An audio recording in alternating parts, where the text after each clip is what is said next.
So we're now going to look at how the balls are racked up.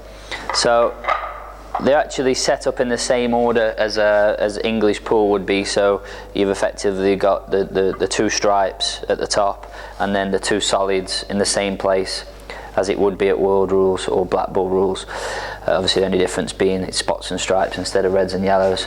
So the big difference on how the balls are racked up is, as you can see here, this is the black spot, which is in the middle of the table, in the middle of the two pockets. So if you were to draw a cross across the table, that's where the black spot would be.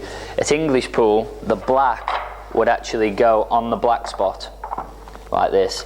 Chinese 8 ball, they set up further back, so actually the front ball goes on what's known as the black spot by most people. So as you can see, they actually set up sort of 2 balls lower than on the English pool table, which obviously makes the breaking a lot tougher and certainly makes it a lot tougher to make balls from the break, because they're actually set up lower than they would be on an English pool table. So that's how the balls are racked up in the same way, just a 2 balls length lower, which obviously makes the breaking a lot harder.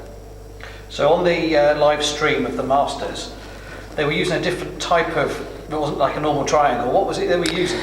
Yeah, so this is what they call a magic rack. Now this is basically just a plastic piece of material that gets placed on the table, and what this ensures is it gets placed, the tip of the magic rack gets placed onto the front spot, which was where the front ball sits. And now a magic rack has got 15 tiny little holes, so as long as the magic rack is placed in the correct position, every single ball has to be touching every single rack. So therefore you can never get as the players call it, a slat rack or a dodgy rack, where there's gaps in between the balls which affect the way the balls break. So when using the magic rack, you get a perfect rack every single time. So what it is, they just place the plastic piece of material, and then all they do is just roll the balls into position like this, and the balls just fall into the tiny little holes. You break off.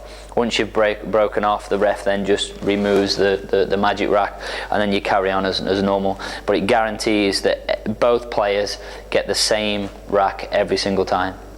So if after the break some of the balls are still sat on top of the magic rack, yeah, what happens then? Which does happen a lot, and for people that were watching, you know, a lot of the matches when we were out in China, what happens is, so you break off and there can be still a few balls obviously around where the magic rack would still be. So then what the referee decides is, if he's got to move too many balls, he'll leave it until a few shots have been played.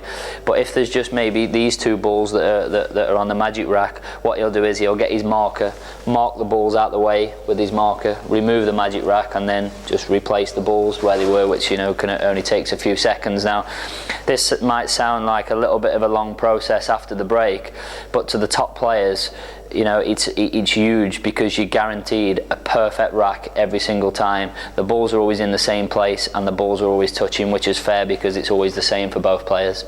So is that something that you'd advocate? You think that that's a good idea going forward? I think it's one of the best inventions that they've ever done, because certainly when the referees are not great, or sometimes, as you can see here, because, you know, I've been playing on the table here in my club, there's a little bit of a divot here where the front ball sits. Now if you see closely, if I put that ball there, you see it just wobbles into the divot.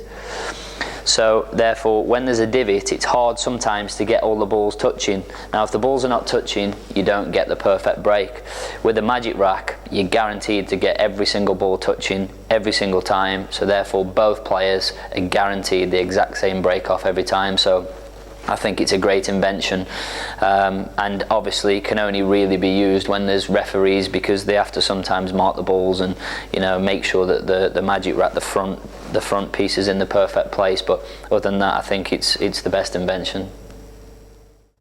Okay, so for more pool videos from Gareth Potts, please visit homelegendirect.com/TV.